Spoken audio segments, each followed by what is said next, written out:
Muy buenos días para todos y todas, sean bienvenidos a este espacio de reflexión. Mi nombre es Iván Rodrigo Vaquero Micán, soy licenciado en Teología de la Pontificia Universidad Javeriana, especialista en Gerencia de Recursos Humanos de la Konrad Lorenz, con estudios en Filosofía Eclesiástica que realicé en Argentina, en la ciudad de Rosario, y en la parte laboral me desempeño como docente en la educación para el trabajo y en la educación no formal, como profesor de ética en la Corporación Educativa Indoamericana, y también trabajo con las escuelas de evangelización del Minuto de Dios en la parte de clases en Biblia y Teología, y también me desempeño como evaluador de la revista Inclusión y Desarrollo de Uniminuto. Esta presentación simplemente es como para que ustedes sepan un poco pues mi formación, de dónde vengo en la parte académica y en qué me desempeño en la actualidad, pero quiero aclarar que estos videos son de carácter personal y que por ello pues no implica una postura de ninguna de las instituciones en las cuales trabajo, ni tampoco pues lógicamente en las cuales me formé. Es a título personal. Debido a la coyuntura que se está presentando en el país, pues he querido grabar un material para quien quiera simplemente escuchar y reflexionar un poco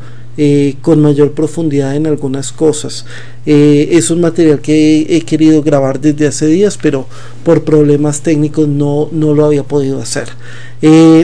Uno de los primeros temas que vamos a trabajar en estos dos primeros vídeos es frente al proceso de paz.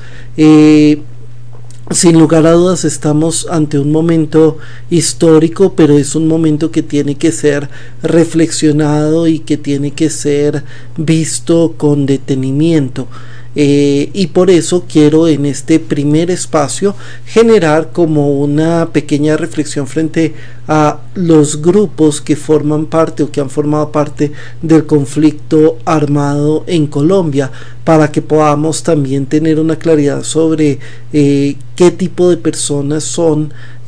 las que se están sentando a la mesa en los diálogos con las cuales se está firmando el cese bilateral con las FARC y el proceso que se está llevando a cabo también con el ELN. Bien, hablar de la violencia en nuestro país es una cosa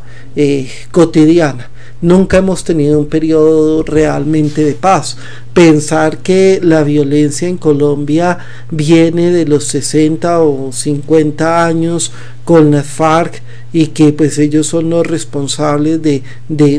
un país, digamos, sumergido en la zozobra de la guerra, pues es un poco injusto y es completamente real. Y lo digo porque desde siempre ha existido el conflicto y no me quiero ir, digamos, a la época de las culturas precolombinas y de las culturas, digamos, ancestrales, sino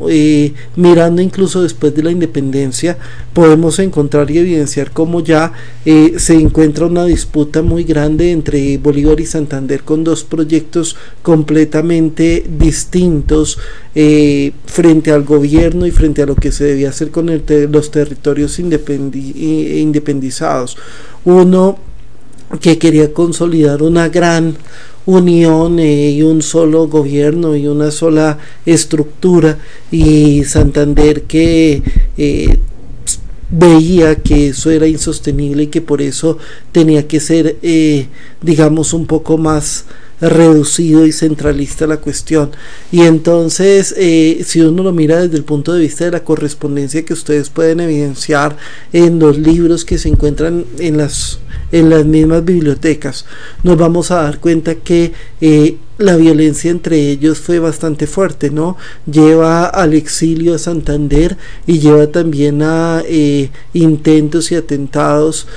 contra la vida misma de Bolívar. Después de eso, esa guerra, digamos, o esa lucha ideológica y también física que se mantuvo entre ellos dos, se va a perpetuar en la historia en esa lucha bipartidista entre el Partido Liberal y el Partido Conservador, lucha que en un primer momento es completamente real y que dejó muchos muertos en nuestro país, que dividió familias, que generó expropiaciones, exclusiones. Pero también, si nosotros analizamos el desarrollo mismo, nos vamos a dar cuenta que esta lucha pasa de ser real a aparente. ¿Y por qué pasa a ser aparente? Porque los grandes dirigentes y políticos, cabezas de los dos grupos partidistas, terminan realizando una negociación en donde terminan dividiéndose el país y enriqueciéndose con digamos, los bienes de la nación, mientras la gente se seguía matando por el trapo rojo o por el trapo azul, ¿cierto? Y ellos compartían y negociaban y comían y almorzaban y se reían en Europa, y aquí la gente pues matándose. Hay un tema bien interesante que en algún momento tendremos que analizar. No soy especialista en economía, ustedes lo vieron, pero la macroeconomía siempre me ha llamado la atención y algo he leído y algo conozco frente al tema. Una de las cosas bien interesantes también es entrar a mirar cómo se generó, por qué se generó, cuál fue la causa y cómo se desarrolló todo el tema de la misma deuda externa y de la deuda, digamos, que adquiere el Estado colombiano, de a quienes favoreció y hasta qué punto es una deuda realmente pública, o hasta qué punto también llega a ser es una deuda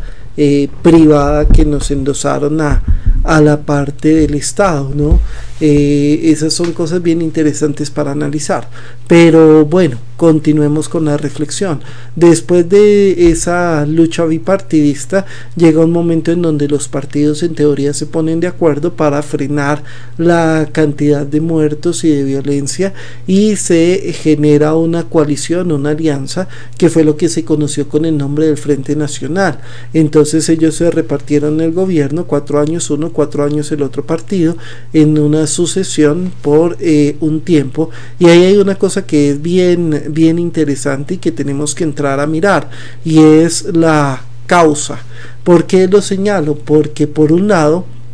nosotros pues nos han vendido la idea de, como lo decía ahorita, fue para concluir la violencia en Colombia, pero en realidad eso no es cierto. Esta alianza se hace simplemente para que nuevas ideologías políticas que estaban empezando a surgir por los movimientos revolucionarios latinoamericanos del Che Guevara y digamos su concreción en Cuba, no tuvieran como una cabida en el país, porque podría ser una amenaza para ellos en cuanto a que el poder podría llegar a ser obtenido por otras personas, y entonces ellos se inventan esta coalición, y con la misma lo que hacen es frenar la posibilidad de la existencia de cualquier otro partido político, y de esta manera pues quedarse con el poder. Como lo veníamos señalando, esas ideas de la revolución llegan a formar parte, digamos, también del pensamiento de algunos grupos, especialmente de movimientos populares, y que se empiezan a conocer, digamos, como grupos dentro del liberalismo, que empiezan a tomar esta ideología y que se van a convertir en lo que se conoce como, o se conoció como, las guerrillas liberales, que incluso llegaron a tener territorios independientes, como fue el caso de Marquetalia. Bien, justamente Marquetalia pues va a ser un punto en el cual bajo el Frente Nacional un gobierno conservador pues realizó una masacre allí para acabar con digamos con este territorio independiente, y también con los líderes en teoría de lo que fue el grupo de las guerrillas liberales. Y esa masacre fue terrible, y fue una masacre que no tiene una justificación real. Pero voy a lo siguiente. ¿Por qué lo señalo? Porque las FARC, y especialmente Manuel Marulanda, cuando en sus entrevistas le preguntaban por el origen de su grupo, él decía que pues no había tenido otra salida, porque habían sido víctimas de, digamos, de esa toma a Marquetalia y habían sido víctimas de la violencia, y digamos que estaban yendo en contra de no solo de sus ideales, sino de su dignidad y de sus derechos fundamentales. Pero si nosotros vamos a mirar este dato, es un dato falso. ¿Por qué lo señalo? Porque si bien, como lo decía ahorita, lo que pasó en Marquetalia nunca debió pasar y realmente fue un atropello contra estas personas, la historia de Manuel Marulanda es distinta. Al papá ya lo habían asesinado tiempo atrás. No podemos señalar que la toma a Marquetalia haya generado víctimas en la familia de Manuel Marulanda o en su persona. De hecho, él ya se había desprendido desde muy pequeño de la familia, le había sido próspero económicamente, estaba en la región de Sumapaz y estaba empezando, digamos, también a generar los contactos con las guerrillas liberales. Incluso hay una cosa que se desconoce y que es interesante poder investigar y profundizar, y es que he tenido, digamos, información en cuanto a que después de la toma a Marquetalia por parte del gobierno, justamente Manuel Marulanda y algunos de los que están en la región de Sumapaz van para Marquetalia, y lo que hacen allí es como una especie de retoma en donde terminan masacrando prácticamente a todos los líderes que habían quedado con vida. Solo quedan 2 que entraron a formar parte de su grupo, pero el resto fue una masacre, y la finalidad fue sencillamente que él se quedara como único jefe de las guerrillas liberales, y entonces allí se va a originar eso que se llaman las FARC. Entonces las FARC tienen un problema grande porque todo el tiempo fue un grupo que se centró fue en la búsqueda del poder político, del poder económico, y fue un grupo desde el comienzo terrorista, desde su mismo origen. No podemos decir que haya sido un grupo que surge de unas víctimas que por no hacer un proceso de reconciliación se erigieron en victimarios, que es, digamos, una cadena que sí es muy común en el país y que, por ejemplo, va a ser el pretexto del paramilitarismo y de otros grupos. Pero en este caso no, porque como lo estoy señalando, Manuel Marulanda no fue víctima, sino que se aprovecha de esa situación para tener un pretexto de conseguir lo que él quiere y convertirse realmente en un victimario. Ahora bien, hay otra cosa que es bien importante, ¿no? Y es que este grupo carece tanto de ideología que si uno va a mirar en los estatutos se puede encontrar como un grupo marxista bolivariano. A mí me disculpan y en esto queda abierto al debate, al diálogo y a sus aportes, pero a mí me gustaría mirar la opinión, por ejemplo, de filósofos bien fundamentados para que me digan si es posible generar un pensamiento marxista bolivariano como aparece en los estatutos, o si desde ya ese inicio está mostrando una ausencia de una reflexión profunda y una ideología sencillamente contradictoria y absurda. ¿Por qué lo señalo? Porque para mí, desde mi punto de vista, hablar de un grupo marxista bolivariano o de una filosofía marxista bolivariana es insostenible por lo siguiente. Karl Marx realmente es un filósofo, a mi manera de ver, excepcional. En la teología y en los ámbitos cristianos pues ha sido muy condenado por sus posturas frente al tema de Dios y de la misma religión, no sin razón en muchas cosas por parte de él en sus argumentos. Pero a lo que voy es lo siguiente: Marx fue una persona brillante en la lectura que hace de la historia de la economía, ¿no? Tiene un problema, sí, y es que realiza un reduccionismo antropológico, digamos que valga la redundancia, pero no encuentro otra forma de decirlo, que reduciendo todas las dimensiones del ser humano a una única dimensión, que es la dimensión socioeconómica, ¿no? Y ese es un problema grande porque deja por fuera todas las otras dimensiones esenciales, y eso hace, digamos, que no se pueda considerar o erigir como un sistema real y absoluto. Pero en su lectura de la economía sí tiene toda la razón, ¿no? Y entonces él va hablando cómo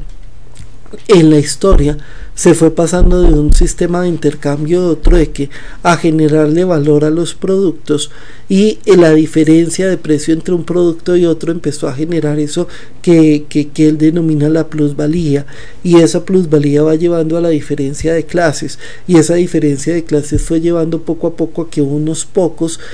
concentraran la riqueza y se adueñaran del trabajo de los otros, con el problema que al adueñarse del trabajo de los otros no solo se están tomando posesión de su trabajo, sino de su vida, de su ser y de su completa productividad, y de esa manera se genera un sistema de injusticia y en cierta manera de esclavitud que es real, en donde se señala como unos pocos concentran la riqueza, repito, los otros tienen que trabajar todo el tiempo y prácticamente todos los días del año durante muchas horas al día simplemente para subsistir, mientras que hay otros que se están enriqueciendo con ese trabajo que están realizando las otras personas sin ninguna posibilidad de mejorar su situación. Entonces, de hecho, Marx hace un análisis más que del capitalismo, hace un análisis incluso de lo que fue el feudalismo, en donde sin lugar a dudas uno de los principales señores feudales fue la iglesia, y cómo en el feudalismo justamente se acapararon las tierras y se generó un sistema de esclavitud de los campesinos que tenían que someterse simplemente para subsistir y trabajar y enriquecer, digamos, a los señores feudales a cambio solamente de lo mínimo para poder mantenerse con vida y suplir sus necesidades más básicas. Entonces Marx lo que va a plantear es que esa situación tiene que superarse, y se tiene que superar mediante lo que él denomina la lucha de clases, ¿no? Esa lucha de clases no se llega a explicar realmente, sino que él la plantea, pero no sabemos esa lucha de clases él cómo la comprendía. Después se va a entender que es una lucha real, incluso con levantamiento no solo revolucionario, sino también incluso con el tema de una violencia explícita, pero digamos que Marx no lo alcanza a plantear. Y también hay otro elemento que está allí, es que él empieza a ver cómo incluso el ser humano empieza a ser desplazado poco a poco por la entrada de la tecnología, y cómo esto lo que está haciendo es que incluso ya la persona no va a tener la posibilidad de subsistir, porque queda en una situación de marginalidad frente al sistema de producción. Y entonces él, uniendo este factor, va a señalar lo siguiente: tiene que llegar un momento en donde la lucha de clases lleve a una repartición de los bienes y de la riqueza para que todos tengan lo necesario para subsistir, y que además de eso la técnica entre a jugar un papel importante para que la persona tenga más tiempo libre y pueda dedicarse a otras cosas que son acordes a su esencia, como es el tema de el estudio, el conocimiento, la contemplación, el desarrollar más otras dimensiones y otras facultades. Ahí sí lo engancha, pero solo como una situación final, y entonces la lucha de clases y la repartición de la riqueza se convierte en una condición de posibilidad del desarrollo de las otras dimensiones, en lo cual sí considero yo que tiene un error significativo. Cuando nosotros hablamos entonces de este pensamiento y lo comparamos con el pensamiento de Bolívar, ¿qué fue lo que hizo? Bolívar genera un proceso de independencia, es cierto, pero el proceso de independencia Bolívar no lo genera para mejorar las condiciones de las personas que estaban en una situación de marginalidad, sino para sacar digamos el sistema español, y en su lugar colocar un sistema criollo. Es decir, él nunca está hablando de una repartición de la riqueza, de una igualdad, de una equidad, de procesos de emancipación,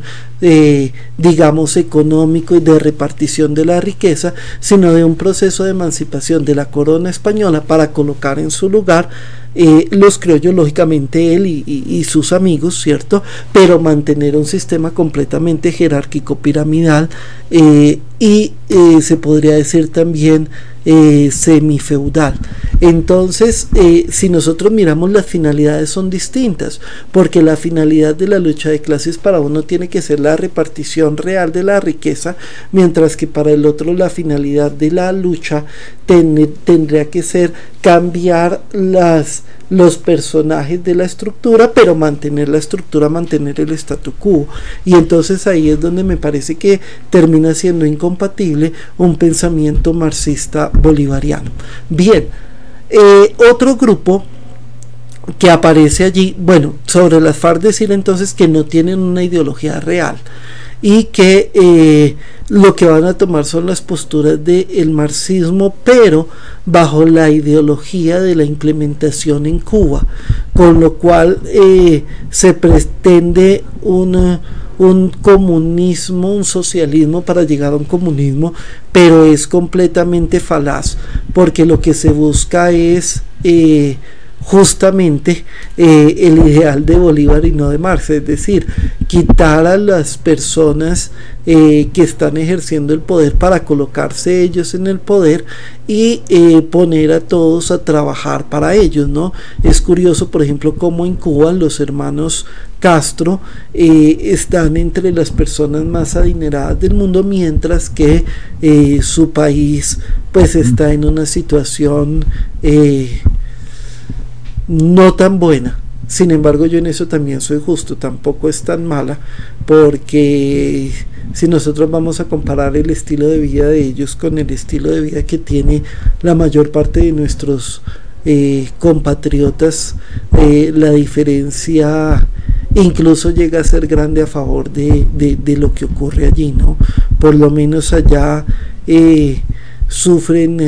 de problemas de alimentación, pero hasta donde sé, prácticamente nadie muere de hambre, cosa que sí pasa, por ejemplo, en nuestro país e incluso en países en vía de desarrollo. Bien. Otro grupo, repito, que llega en ese contexto es el ELN, pero el ELN sí tiene una diferencia grandísima porque posee una ideología.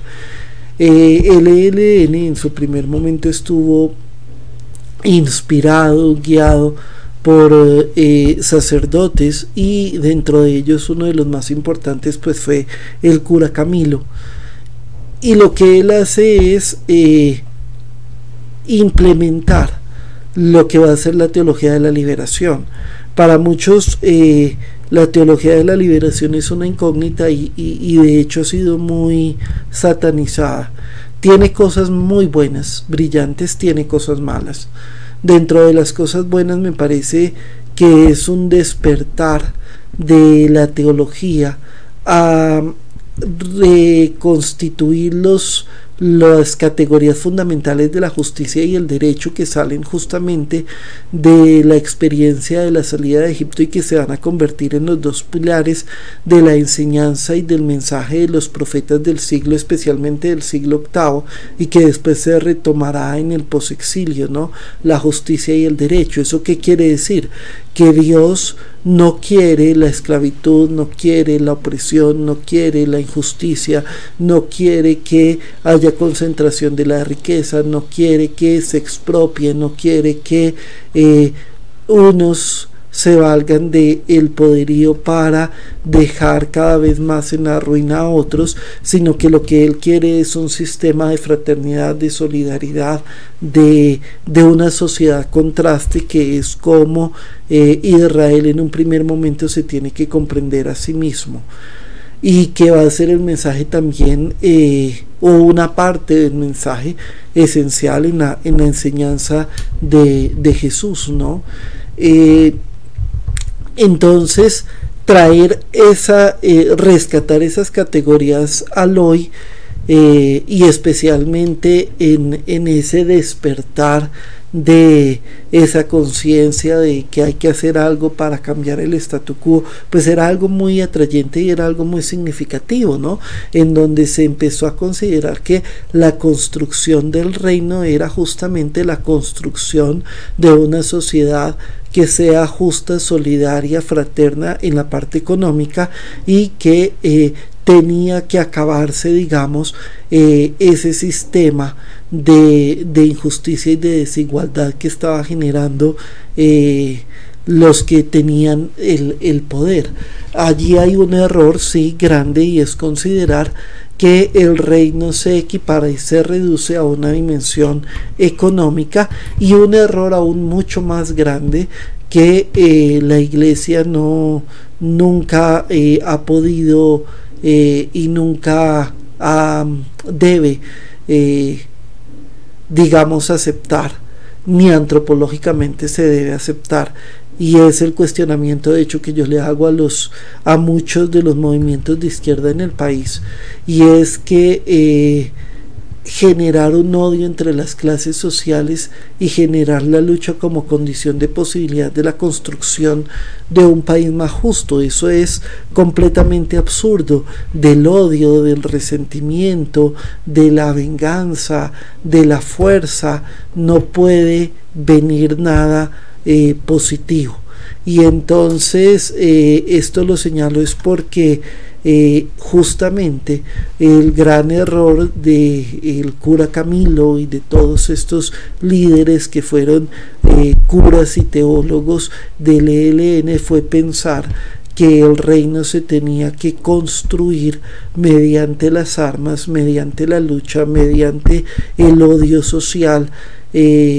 lo cual es completamente ajeno a la voluntad misma de Dios y al Evangelio. Entonces, lógicamente, esta teología de la liberación tiene un nexo inmenso con lo que va a ser el pensamiento marxista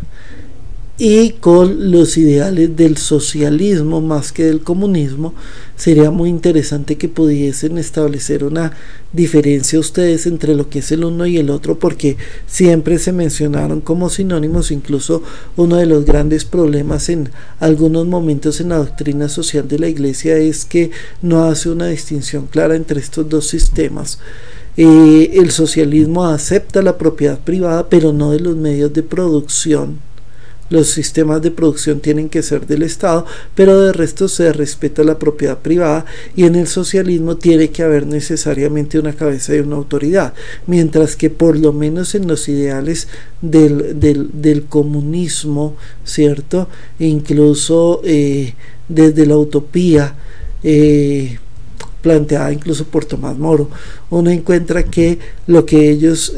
pretendían y lo que pretendería en últimas el comunismo sería una sociedad justa e igualitaria, donde vuelva a existir el trueque, donde no exista ningún tipo de propiedad privada, no solo de bienes de producción, sino ningún tipo de propiedad privada, y en donde ni siquiera haya una necesidad de una cabeza y de una autoridad y de un poder, porque la sociedad tiene que autorregularse, y es un sistema completamente utópico. Por eso, como yo lo señalo en mis clases a los muchachos, el comunismo es completamente absurdo y ridículo en sí mismo, porque va en contra de la explicación del ser social, como lo señalaba Thomas Hobbes, en donde se hace necesaria una cabeza para que la sociedad funcione. Pero tampoco se puede colocar en el mismo lugar, digamos, el socialismo y el comunismo, porque es un error. Bueno, sigamos. El ELN, entonces, a diferencia de las FARC, surge con unos ideales claros, por eso sus acciones también son distintas. El ELN en un primer momento jamás se dedicó al secuestro, a la extorsión, a la expropiación, a ir en contra de, digamos, incluso el campesinado, sino que el ELN empieza a hacer golpes estratégicos más hacia las multinacionales y hacia el saqueo de los digamos recursos naturales que estaban siendo explotados por empresas extranjeras. Pero va a llegar un momento en donde el ELN pierde esa ideología y con la entrada, entre otras cosas, del narcotráfico, se va a convertir en un grupo terrorista igual que las FARC, olvidándose completamente de sus ideales, explotando a la comunidad a la cual dicen defender, generando sistemas completamente absurdos y bajo ningún punto de vista justificables, como es el tema de los secuestros, las extorsiones, los desplazamientos y las masacres. Entonces se convierte en un grupo igual. Bueno, otro grupo que se ha querido tomar como un grupo de guerrilla ha sido el M-19. Lo que pasa es que el M-19 es un grupo muy complejo, surge en teoría del Bogotazo con la muerte de Gaitán y empieza a realizar algunos golpes estratégicos. Mi consideración es que el M-19 fue un grupo armado que sirvió para la generación de una ideología diferente a la de los otros grupos de izquierda, pero que a la vez ese brazo militar no fue utilizado por esa corriente política o ideológica, sino que fue una cortina de humo que fue utilizada por todas las corrientes políticas, incluyendo corrientes de derecha, digamos, y que terminan siendo completamente contrarias a la ideología que en teoría se gesta dentro del M-19. Y voy a lo siguiente: el M-19 dio grandes ideólogos como Bateman, como Pizarro, ¿cierto? Y aunque no perteneció a ellos, sí hay muchos puntos en común con Bernardo Jaramillo. ¿Cuál es la diferencia? Que ellos no planteaban justamente una sociedad sin propiedad privada, una sociedad, digamos, con esa izquierda propia de Cuba, ¿cierto? Sino una sociedad y una construcción social más madura, más pensada, más real, más actualizada, en donde se tenía que generar unos sistemas de solidaridad, de fraternidad, de cohesión, de identidad, de colaboración, y en donde, sin pasar por sobre el tema de la propiedad privada, sí se tenía que fortalecer mucho la economía estatal para poder llegar a mejorar muchas cosas. Y digamos que tenían planteamientos bien interesantes, incluso su postura sobre la necesidad de la construcción de un país diferente en donde entraran a formar parte todos los agentes sociales. Es una cosa bien interesante.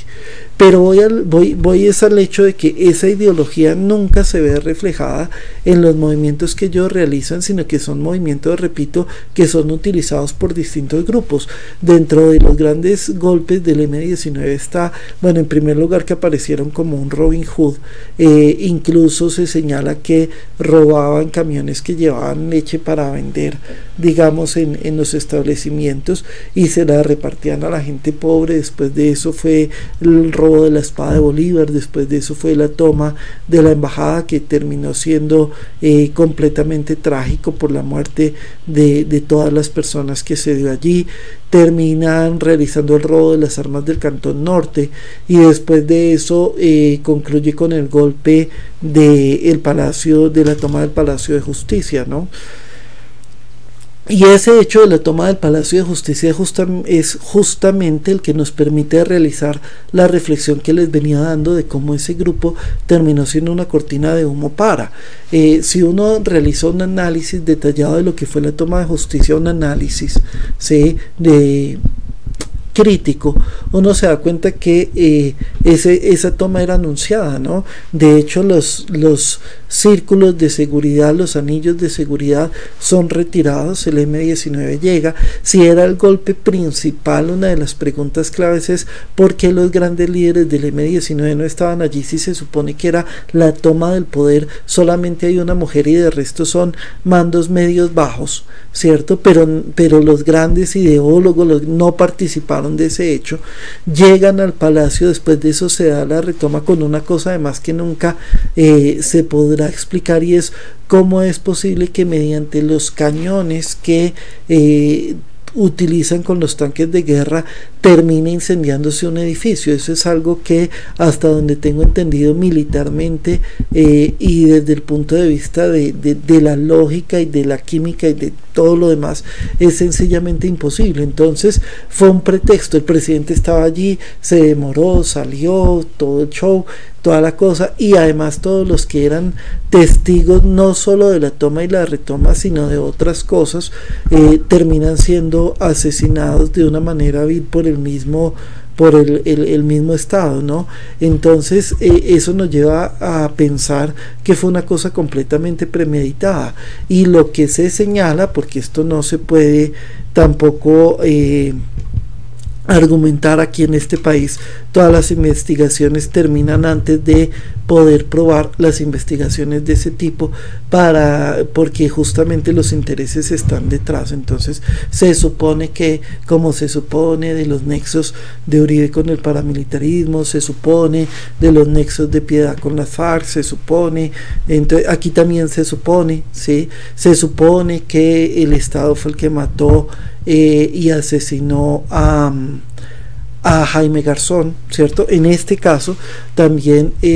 se supone que los que están detrás de la retoma del palacio fue en primer lugar Pablo Escobar. Se sabe que Pablo Escobar lo financió y que era para tapar, ocultar o borrar los nexos que existían entre los políticos, los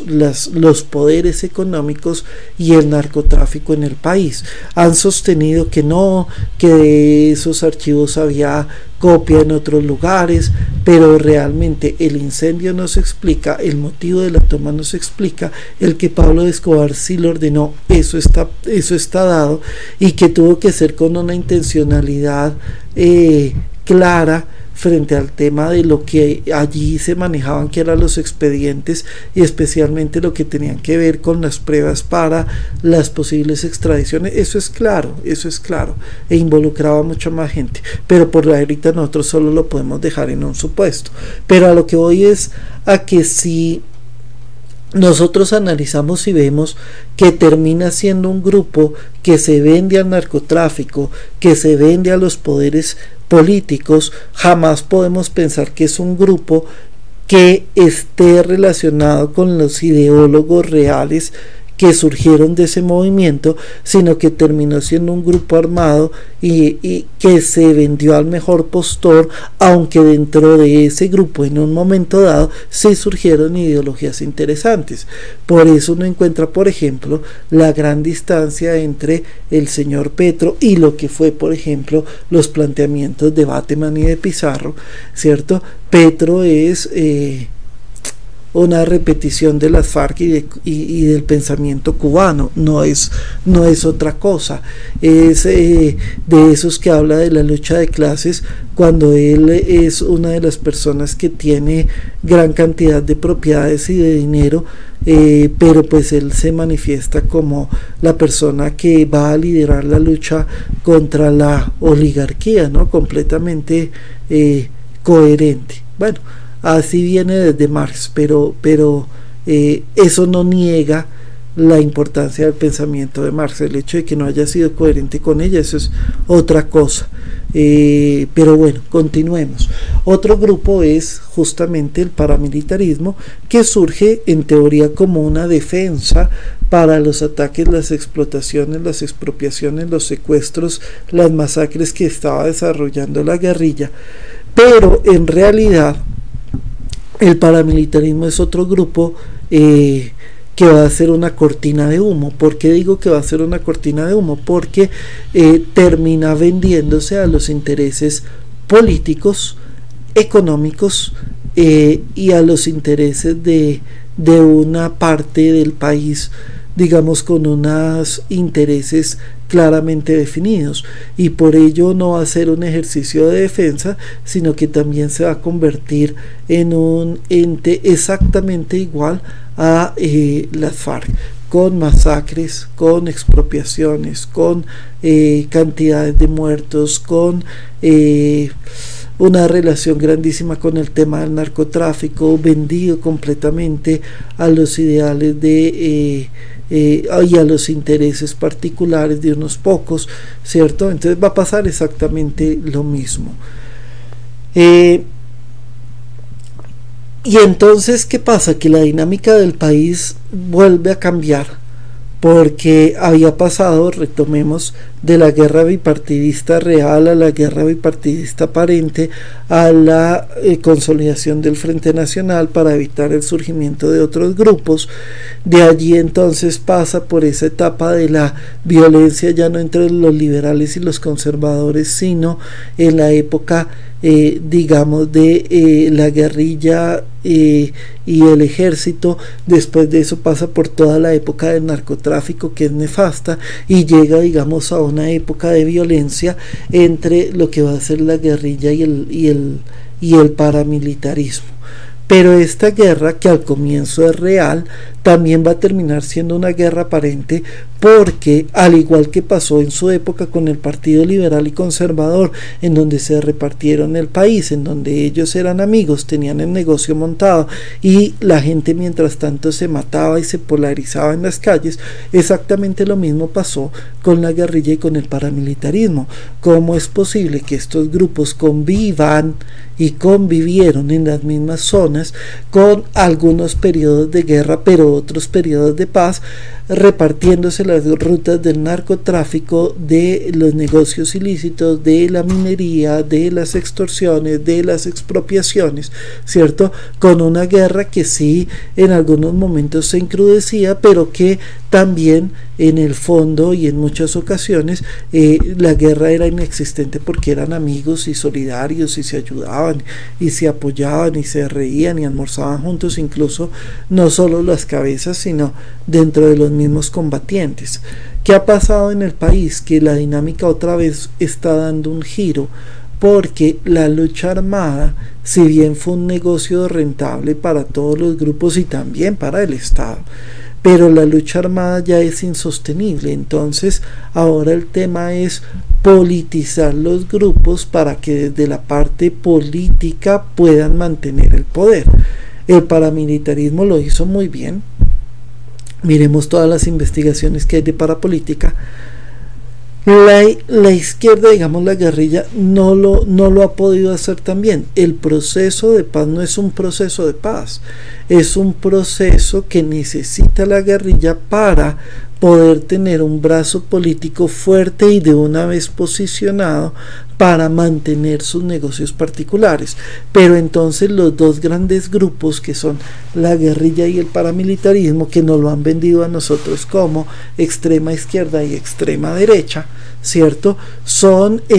digamos que están en una puja por el poder político, y ahí es donde uno entiende por qué frente al proceso de paz los unos quieren sacar todas las ventajas posibles para consolidarse como un grupo político que además ya está garantizando casi que su llegada al poder, lo cual sería nefasto.